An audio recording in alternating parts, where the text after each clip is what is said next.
Arkane Studios has been decidedly living in the shadow of Looking Glass Studios since their inception. Their first game, Arx Fatalis, was originally slated to be the official Ultima Underworld 3, Ultima Underworld famously being simultaneously Looking Glass's first game and the first immersive sim. Arkane, however, could not wrest the rights from EA to make it an official Underworld game, and so it became Arx. Since then, Arkane have been making facsimiles of Looking Glass's main body of work in light of the fact that they haven't been able to get the rights to develop games under those official IPs. Dishonored was their spin-off of Thief, Prey their spin-off on System Shock 1 and 2 with a helping of BioShock added for good measure. Even Dark Messiah of Might and Magic was supposed to be Arx Fatalis 2, which by the transitive property would make it Underworld 4. Arkane has not only kept the immersive sim design ethos alive, but has arguably been one of the main driving forces in bringing it back into the mainstream, appealing to demographics and audience numbers not seen since the early days of the original Thief and Deus Ex. As good as their portfolio has been so far, their spins or off-brand takes on Looking Glass games have unfortunately failed to fully match up. Good as Dishonored and Prey are, I personally like Thief and System Shock better. Comparison is the thief of joy, but it's almost impossible not to compare Arkane's work to Looking Glass because their titles readily invite that comparison, and a very direct comparison at that. To put it another way, Arkane's games were always going to be fantastic, deep, immersive, amazing experiences that just missed the mark of the IPs they were emulating. So, when Arkane announced their first wholly original IP, I was very excited to see what a studio that crafted games with the vision and mechanical depth as they had shown off before could do with their own unique property. Deathloop is Arkane's first true departure from being Looking Glass Nouveau. Deathloop borrows most of the aspects of Dishonored's gameplay that were revolutionary and crafts a similar assassination sandbox with some very key differences and quirks. The first distinction between Dishonored and Deathloop is the game's roguelike or roguelite elements. Dishonored 2, for example, was the first console game I ever played that mapped the quick save and quick load functions to the trigger buttons in the pause menu. Deathloop, however, has no save states as we typically understand them. Instead, the player has 3 lives or 3 attempts in which to accomplish their objectives in the current map. Deathloop also introduces a Groundhog Day temporal loop mechanic. There are 4 periods of each day in the game, and 4 locations in Deathloop's world. In each location, the player will have a set of objectives involving either gathering information about a target, setting up access to a target, or finally eliminating said target. After they have finished their objectives, players will exit the area, time will advance to the next period of day, and the player will pick a new location to go to, or go to the same location at a further point in time. At the end of the day, or at the end of the player's 3 lives, the entire day resets. All enemies, targets, and actions committed by either the player or any NPC are reset to their original states at the beginning of the day. Deathloop is certainly an ambitious game, and is a new spin on the formula of Dishonored's trial and error stealth. It's clear that one aspect of Dishonored that Arkane took issue with was the fact that objectives could easily be accomplished, and even ghosting of the entire game through constant save scumming. And Dishonored is a one-of-a-kind game with absolutely astounding depth to its mechanics. There are an insane number of ways to set off your own engineered Rube Goldberg machine of murder and hilarity in Dishonored due to the game's complex suite of interactive systems, like enemy AI, NPC interactions, physics, and player and weapon power effects, none of which are scripted, but all of which have realistic interdependencies on one another, resulting in a game unparalleled in the sheer mayhem you can cause and fun you can have. The problem is that most people playing the Dishonored series are gonna miss this gameplay. Most people won't experiment with different weapons and tactics, or try to turn the tide of an impromptu combat engagement, since stealth is also heavily pushed in the game's mechanics. And so if the player screws up, it's easier to simply save scum and not deal with the consequences, and by extension not engage with the game's more intricate systems to find a way out of their mistake. Deathloop going roguelike may very well be an attempt to ameliorate this, since there is no saving in the game whatsoever. If you screw up stealth, you better have a backup plan, the tools to deal with it, or at least an escape route in mind. Death does remove you from an engagement, but enemies' alert status and anything you as the player did, beneficial to you or otherwise, remains done. So in Deathloop, players will have to learn to carefully weigh the risk and reward of taking certain actions, and go through some growing pains getting used to combat or evasion tactics should the inevitable happen and they have to go loud. Deathloop's maps are small and make good use of verticality and alternate paths to objectives. Since the player will be going through these maps multiple times to set up their elaborate murder plan, they will inevitably begin to memorize enemy positions, number, and pathing to find quiet and quick avenues to objectives. This is where Arkane's second unique mechanic comes into play, likely still stemming from the devs not wanting players to get comfortable with a particular playstyle, toolset, or route through the map. Deathloop is a single-player game with a unique multiplayer invasion component. These invasion components are not totally new, but I've never seen it implemented quite like it is in Deathloop. Other players can join your game as a character with the same or similar abilities and weapons as you, and can hunt you down in an effort to ruin your progress through your single-player campaign. This can happen at any time in a mission and can and will happen multiple times per day. What often occurs then is that your perfect and smoothly executed stealth run will come to a grinding halt as you're thrust into a loud, frenetic, violent firefight. These death matches will alert nearby NPCs and force players to change routing, tactics, and overall playstyle to accommodate these random encounters. The added difficulty of facing a human player rather than the game's AI further increases the tension and risks associated with said encounters, and can really sting when you're losing hours of progress to someone invading you just to give you grief. It is technically possible to stealth through these engagements, but the probability of this is somewhat diminished since there is a further caveat to the game's invasion system.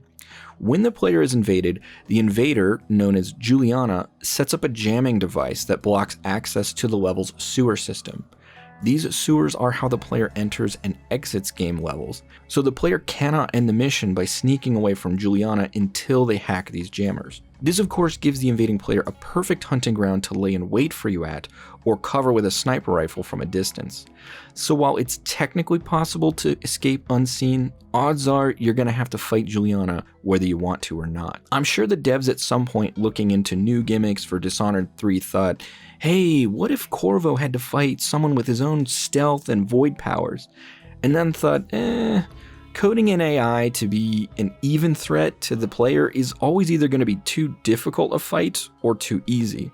And so the devs probably came up with the idea later of having to fight another player controlling Corvo or similar character, ultimately leading to the invasion mechanic seen in Deathloop. In Deathloop, you play as a character named Colt Vaughn, simply known as Colt. After a dream of a young woman shoving a blade through you/he wakes up on a beach amidst the remnants of last night's debauchery, and no memory of where you are or what's going on. You begin investigating the area, and quickly piece together that everyone there wants to kill you, and that you yourself are no stranger to stacking bodies, as you easily initiate takedowns and gruesome dismemberment using Colt's trusty machete.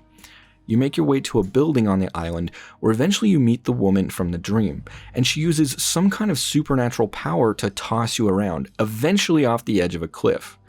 On the way down, you meet yourself, and your other self tells you something about the time loop, and that you'll need to break it, after which you resume plummeting to your death. Once again, you wake up on a familiar beach with a familiar set of bottles strewn around you and begin your day again. You discover that you're on an island known as Black Reef, and that years ago some type of temporal anomaly was either found or created there. A group of people known as the Visionaries initially set up a research facility there, but eventually fell into a temporal loop. At the end of every day, time reverses and the day resets. And the Visionaries keep their memories and experiences, but nothing else, essentially allowing them to live forever consequence-free. Beyond the Visionaries are the island's other inhabitants, the Eternalists, drawn to Blackreef with the promise of eternal youth and an endless party. Though weirdly, they do not retain their memories from one loop to the next, and honestly, I'm not even sure if the Visionaries do either, begging the question, why would they want to stay in the loop? Anyways, Colt becomes determined to escape the island by breaking the loop and learns that this is only possible by killing all 8 of the Visionaries on Blackreef and stealing their slabs. The slabs are the materials or objects that give the Visionaries their unique abilities, somehow also linked to the temporal anomaly. The catch is that since the day resets after nightfall, Colt will have to kill all the Visionaries in one day before the loop resets. The game doesn't immediately start with a clear-cut way to eliminate these Visionaries, and you quickly discover that much of the island is off limits to Colt.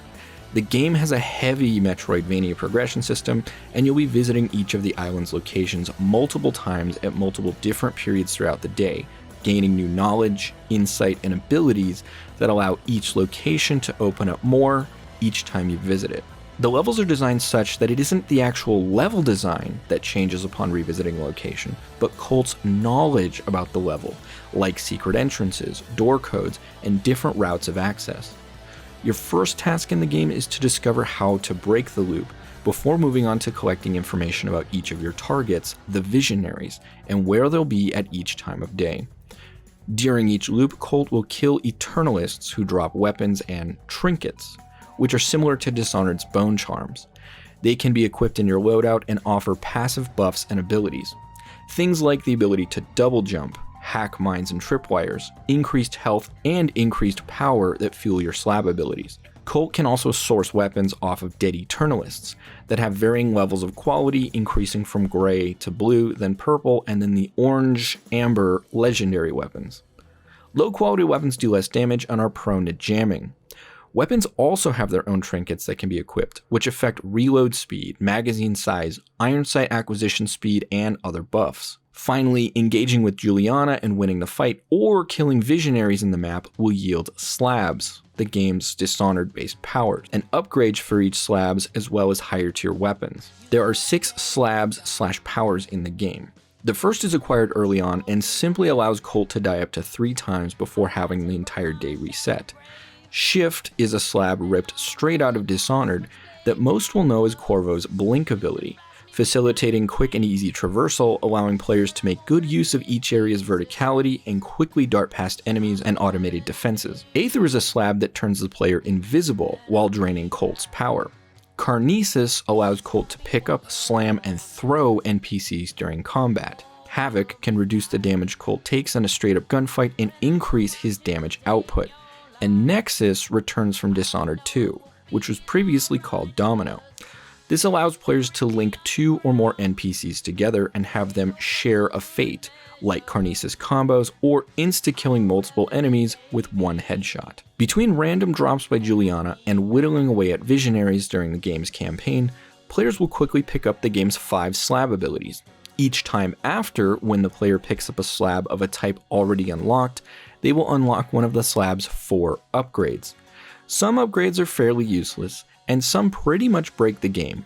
They include things like swapping places with an NPC when using shift, or extending the range of shifts, only draining power using the invisibility slab while moving, to a cascade effect for Nexus that chains many targets together in close proximity, allowing you to take out entire groups of enemies with a single shot.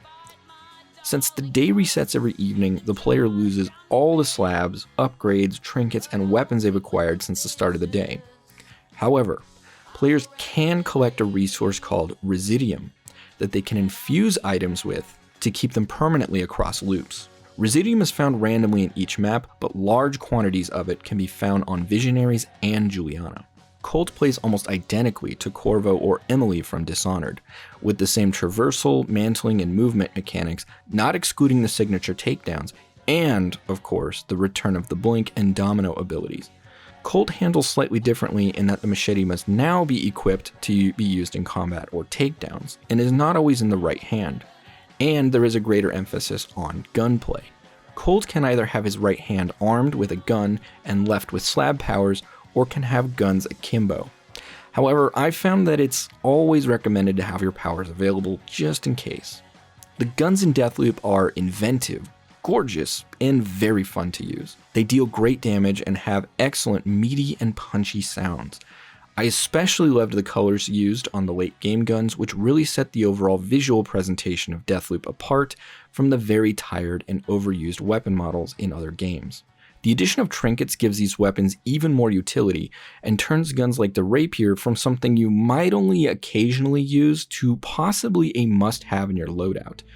All of the guns have interesting models and mechanisms, like the Strelak 50/50, which is a fast-firing shotgun with a parallel pancake mag design, reminiscent of one of my favorite machine guns, the Lewis gun. In most games, the rapier would be a bolt-action rifle, but I love how Arcane wanted the weapon roster to be visually distinct in this game. Far too few games use precision break-action rifles. The Strelak Verso is a pair of interesting looking handguns that fire 3-round bursts that can be combined into a 2-handed SMG that does increased damage and gives you access to your slab abilities at the same time. The nail gun is initially the only silenced weapon in the game, but I would recommend highly spending some time looking for a silenced trebuchet pistol, as it's better in pretty much every regard, since the nail gun only kills on headshots and has to be charged before each shot for maximum efficacy. These guns are going to feel superfluous in the early game, however, as you will seldom use them except maybe against Juliana invasions. Your player is weak in the early game, needs to complete a lot of objectives, and will typically want to avoid large firefights. This can make the game's roguelike mechanics extremely frustrating and may even turn some players away. But in the end, the game's progression system is great, and as you find better weapons, slab upgrades, and more powerful trinkets for Colt, you'll transition from needing to run from enemies and use stealth to jumping into the fray and mowing down every living thing in a level without a second's hesitation. Even encounters with Juliana begin to be little more than minor distractions as Colt gets more powerful. However, I'd be remiss if I didn't once again call out Arcane on their atrocious stealth gameplay. Though they made Dishonored based on their love of the Thief series, it's puzzling that they never transplanted the stealth from it to apply to Dishonored. Thief featured a light and shadow system, a light gem to show you how illuminated and thus how visible the player was, and a robust sound engine to allow the player to accurately track enemy movement and position based on sound. Dishonored instead relied simply on line of sight stealth and enemy detection indicators, which is far inferior in my opinion. With these kinds of systems, AI often bugs out, being able to see the player in pitch darkness, hidden behind cover or bushes, or even from extreme distance, all based on line of sight.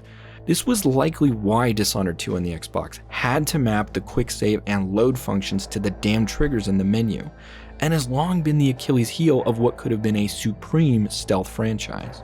Deathloop unfortunately shares the same terrible stealth from Dishonored, and is somewhat more egregious in cases. For example, I've been seen through solid walls. I've been tracked after running away from enemies and rounding corners, even with invisibility on. I have been noticed with invisibility on even when I'm quite far from enemies, and was even pursued by an NPC from the start of a map to the absolute opposite end of the entire level. Deathloop does have gorgeous sound, more on that later, but much like Dishonored, determining an enemy's relative position from you in 2D space is fairly accurate. But if they're above or below you, they will still sound like they're on the same plane as you, and thus sound design gets very confusing when tracking enemies.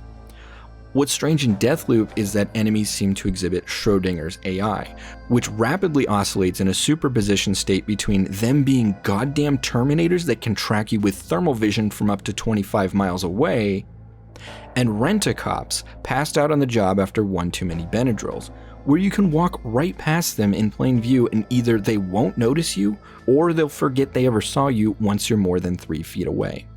Similarly, you can have a firefight that would wake the dead, only to move 10 feet away and notice 2 unaware NPCs casually conversing in an alleyway. The stealth mechanics and AI in the game are extremely inconsistent, often ruining many runs through a level. But this is how Arcane has been doing so-called stealth for some time now. Still, since stealth is fairly necessary in the early game, and given the inclusion of Deathloop's roguelike mechanics, the game is overtly frustrating and unfair at times.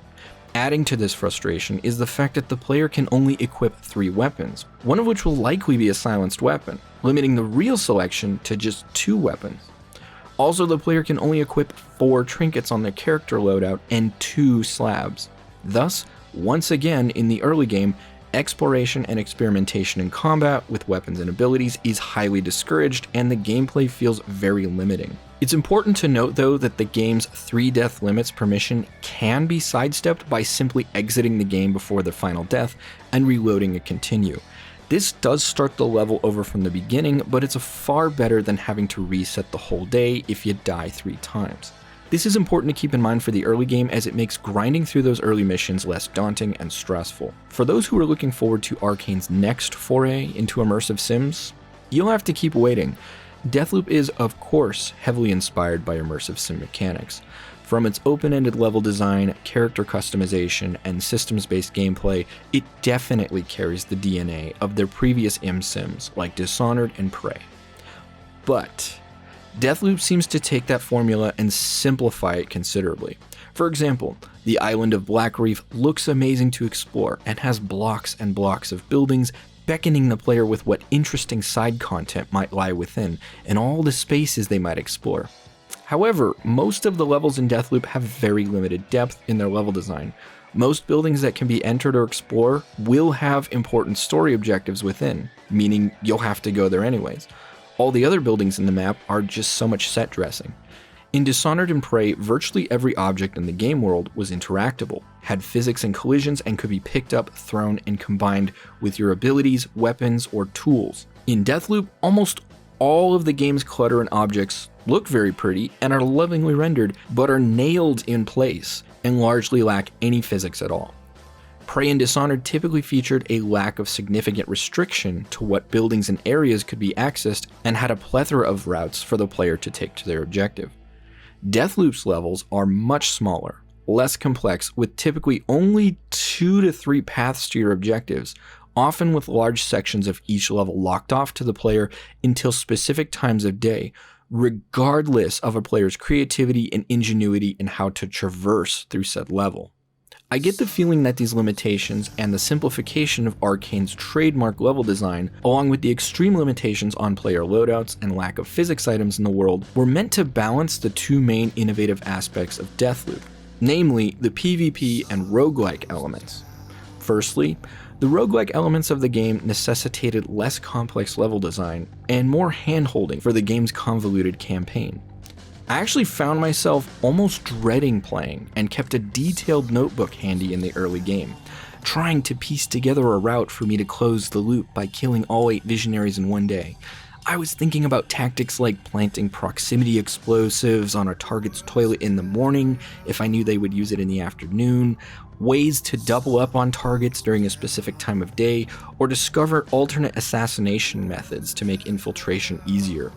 The game seemed too daunting with too many possibilities, and I actually avoided playing it for some time. When I came back, however, and got further along, I realized that as far as I know, there is only one route you can take to close the loop, and even playing with the game's temporal mechanics cannot be used to set up opportunities and assassinations unless they're expressly scripted in the game. Now, never mind this being an Arkane game of all things, but a game with the tagline, "Time is your plaything," that doesn't allow you to set up traps where you know a target will be later in the day by visiting that place earlier is a huge disappointment. In terms of the player's limited loadout, you get access to a suite of grenades, including timed fuse, proximity, and trip mine variants, but you're limited to 4 only, which limits how much fun you can have setting up ambushes and traps. And as I said earlier, the player's loadout is still very limited altogether. This is of course to balance the PvP. If Colt can carry whatever he wants, Giuliano invaders will likely get smoked in every encounter, and vice versa. Thus, the PvP substantially limits the single player campaign. And the campaign for most will be largely a single player experience.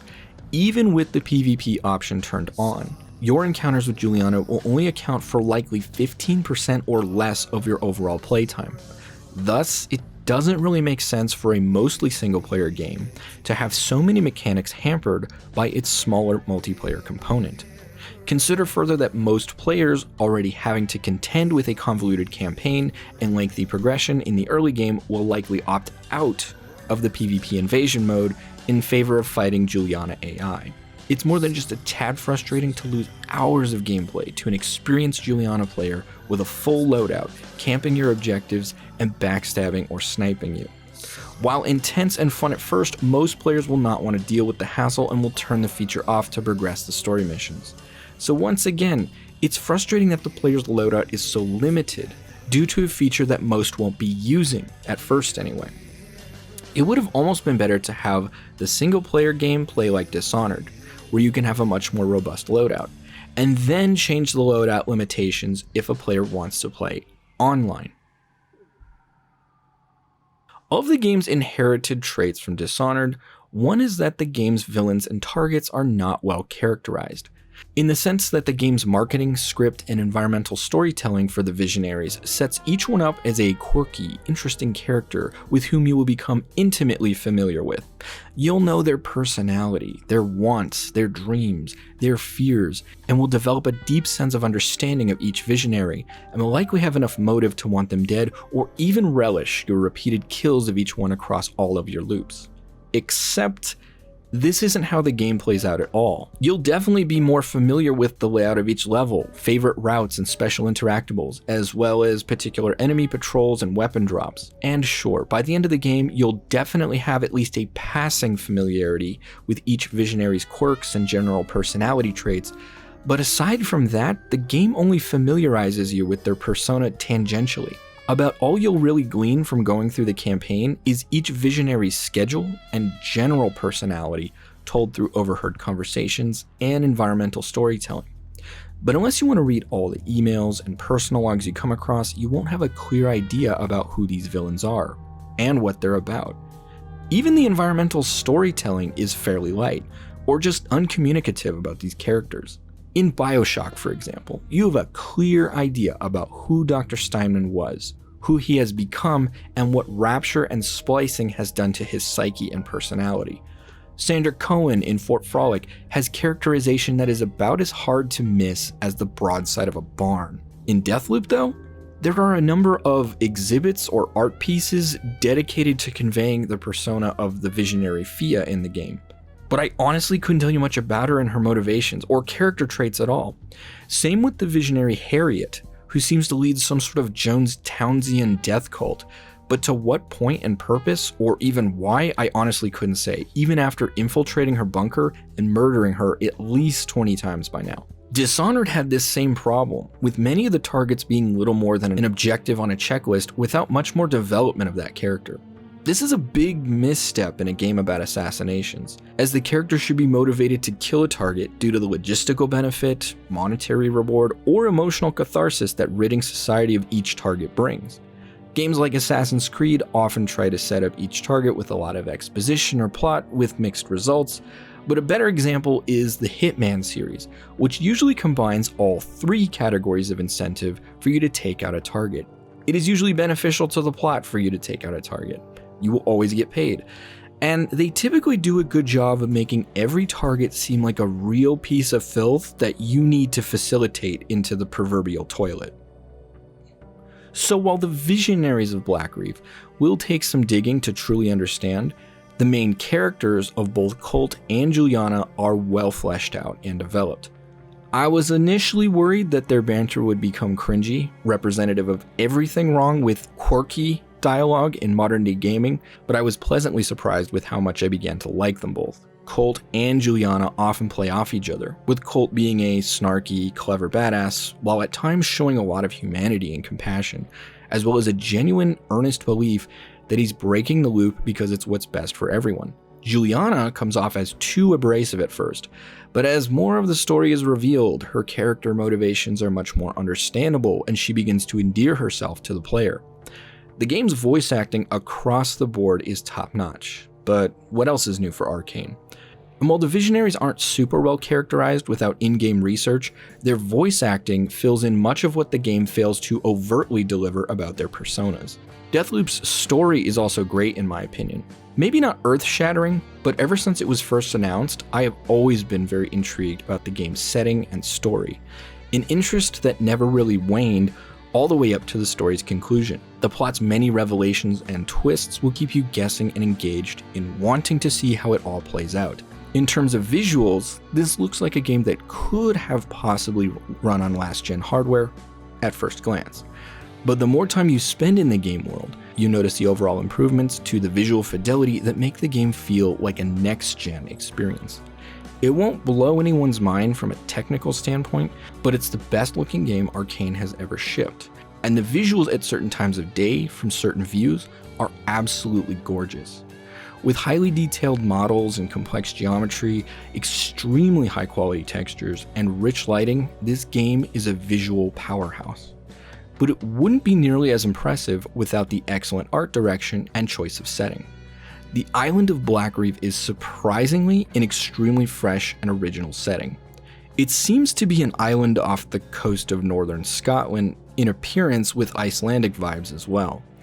Blackreef has gorgeous black sand beaches, coastal icebergs and glaciers, and tons of visual variety as you visit locations during different times of day. The morning and noon typically show off Blackreef's serene and quaint stone villages that sit atop hills adorned with amber grass, and the afternoon and evening contrast the island's black geology against brilliant snowfall. The village architecture is clearly European, made from dark gray stone, which is juxtaposed to the very colorful and minimalistic 60s architecture smattered throughout.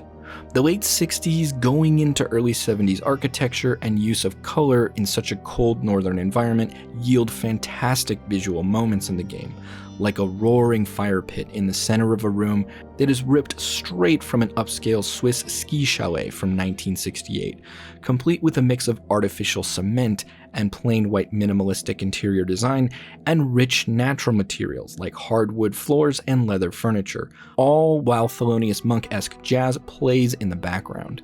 Blackreef has, in places, an overwhelming sense of cheery, winter coziness, and is honestly a place I'd love to vacation to during colder months. The town of Upton at night during Alexis's party is one of my favorite levels in the game. The use of cheery lights, bright colors in the quaint coastal village set against the night's soft and quiet snowfall really reminds me of Christmas at its best. Between the rich oranges of Blackreef's morning hours, the amber waves of winter grass on the hills at noon, to the fresh snowfall in the afternoon and bright, cheery winter ambiance at night, Deathloop is one of the best games to play during that Thanksgiving to New Year's period, and maybe one of my go-to games along with Greedfall to get into the holiday mood annually. As beautiful as Deathloop looks, its sound design is equally gorgeous. Much like previous Arcane games, the sense of awareness of your character's body and movements is very well conveyed through the subtle sounds every little movement makes. Colt's leather jacket makes a litany of creaks as you move, punctuated by dull thuds from your footsteps as you deftly move through each area, giving the game a great depth of aural texture. Satisfying noises like unsheathing your machete, the crunch and chunk of hacking through an enemy, the satisfying punchy sounds from all your weapons, and even the breeze and faint whisper of snowfall make playing this game with headphones and getting absorbed an audio treat. Deathloop also includes a fantastic soundtrack featuring jazzy funk fusion that fits the setting and tone of the game and was a refreshing change of pace from what games typically have on offer in the soundtrack department. Some of the tracks are even good enough I'd be interested in listening to them on their own. The overall visual tone of the game mixed with the soundtrack give the game a very 60s spy thriller Bond vibe. And I couldn't help thinking that, given the enormous talent over at Monolith, combined with some of Arcane's highly polished gameplay mechanics, I'd love to see a joint collaboration between the two for a revival of No One Lives Forever. Though I have complained about the imprecision of tracking enemy location with the game's sound, the game does give many solid audio cues for Juliana in each level. Whether playing against AI or PvP, Juliana's grunts when jumping or mantling ledges and footsteps, sans certain trinkets, are slightly exaggerated. helping to clue the player into where Juliana might be and gives you a slight advantage in tracking her. I also like some of the other gameplay tweaks Deathloop offers compared to Dishonored and Prey. Though enemies can still be tagged, Arcane has eliminated X-ray vision, a feature that's been used too often as a crutch in modern stealth games to offset bad stealth mechanics. Cameras, turrets, and other security measures in Deathloop can be hacked, but in lieu of a hacking minigame, there is a waiting period for the hack to finish. The innovation, compared to other games which use a similar hacking system, is that you only need line of sight on a hacking target to begin the hack, but can duck back into cover to finish the hack once it's started. This allows you to hack targets in front of you without risking being exposed for long periods of time while waiting for the hack to finish. As frustrating as the game's roguelike mechanics and Juliana invasions can be in the early game, past the 60 to 65% mark, you will be well equipped enough and familiar enough with the game to start actually playing less cautiously.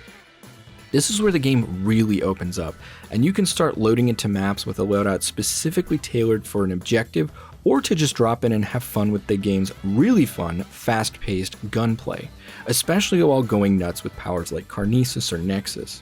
Once you're at this point, a lot of the game design choices make sense. The saveless gameplay, for example, can result in some really great moments, like the time I was at Alexis's party using stealth to pick off my targets, and then Juliana snuck up behind me and tried to stab me. The resulting shootout alerted the entire party, and I got into a 20-minute gunfight wiping the entire level, mixing my slab abilities while swapping weapons repeatedly to adjust tactics as the battle continued. This moment was great as it tested everything I'd learned in the game, from level layout, stealth tactics, gunfighting, turning battles in my favor using slabs, and flawless movement and traversal. This was also the point right before I closed the loop, making the end of my first run a pretty thrilling experience. Removing or nerfing the PvP and roguelike mechanics would have robbed me of that experience, and I would have quick loaded the minute Juliana got the drop on me. Once the player does finish the game, they'll have the opportunity to keep playing after the story, which is one of the best parts of the playthrough since you'll have all the story info unlocked and can then focus on collecting every slab upgrade, weapon, find secret side stories, or go achievement hunting. For me, this was some of the most fun in the game, as the stakes were much lower and I was typically choosing most loadouts not based on necessity, but on fun factor. This is the point at which I got more into the PvP of the game as well, allowing more PvP invasions and began playing as Juliana. Playing as Juliana to invade players' or friends' games is a very fun idea on paper, but has some issues in-game to work out. At first, your Juliana is a lot like Colt. She will have almost no slab powers and few weapons. Unlike Colt, Juliana can't farm Residium in the levels or off of vanquished Colts. Instead, Juliana progresses like a normal PvP multiplayer mode, where you earn XP or complete challenges from playing the game. The main issue with this progression is that early on, without abilities like double jump and shift, traversal in the game is pretty rough, and you'll more likely than not get killed. A lot. Unlike most PvP games, however, you can't respawn right away and get back into the action. No, you have to go straight back to matchmaking the minute you die. Unlike Colt, Juliana only has one life, to balance the PvP for Colt players in their single player game. Matchmaking takes typically as long as it does for games like CSGO or Halo, meaning early on Juliana will be getting killed frequently and waiting in the lobby most of the time. The progression is grindy, but after a while Juliana will get slabs, weapons, and trinkets to modify health and power. Once you have some progress with Juliana, PvP is really fun, consisting of setting up traps, laying in wait, and using stealth to track and ambush Colt. Juliana also has one special ability that elevates the PvP to another level. Using an ability called Masquerade, Juliana can swap faces with an NPC in the game. Using slab abilities or firing a weapon, though, will remove the facade. With Masquerade on, keep in mind that your player's model will move like a typical player model in a multiplayer game. So, in order to use this social stealth mechanic to your advantage, it behooves you to walk slowly, stand sentry at key points, and basically have your movements look as much like an NPC as possible. Keep in mind, Colt can also use Ether to turn invisible, or can simply avoid making noise or stay out of sight to avoid getting spotted by you. This ultimately turns PvP from a pew-pew shoot-fest to a careful and methodical game of cat and mouse, and what I would call a very successful implementation of a PvP stealth game. The PvP also fits in thematically with the game's lore, since Colt is slowly remembering who he is and what Black Reef is all about, while Juliana has been hunting him repeatedly and possibly for years. Thus, playing as Juliana after you finish the campaign gives you foreknowledge about the best routes Colt takes, what he needs to do to finish certain objectives, and the best spots to place traps, mines, and turrets, just like Juliana's character in the game.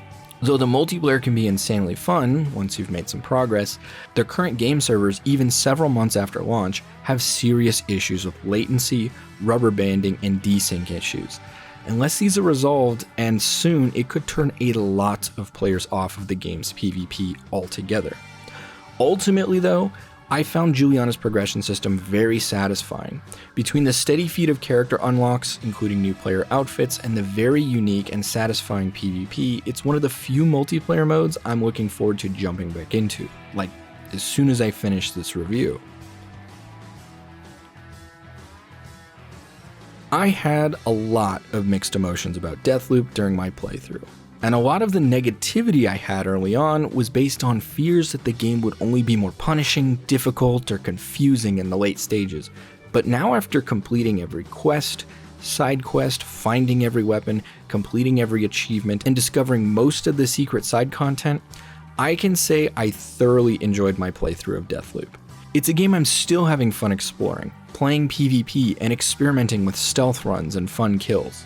True, Arcane have really drifted outside the immersive sim realm with this game, but I believe it was in service of trying out their new ideas with saveless gameplay and PvP single player. Enough of what was great about immersive sims like Dishonored and Prey is still in the DNA of this game, allowing Deathloop to be tailorable to your playstyle and build. Overall, I would say Deathloop really surprised me, and that a lot of what I thought I would absolutely hate about the game ended up working out well. And while I would have preferred the game had a little more broadness in its scope and depth, once I hit my groove in Deathloop, it was a thoroughly fun and solid experience. Easily worth the price of admission and one of the best, if not the best game of 2021.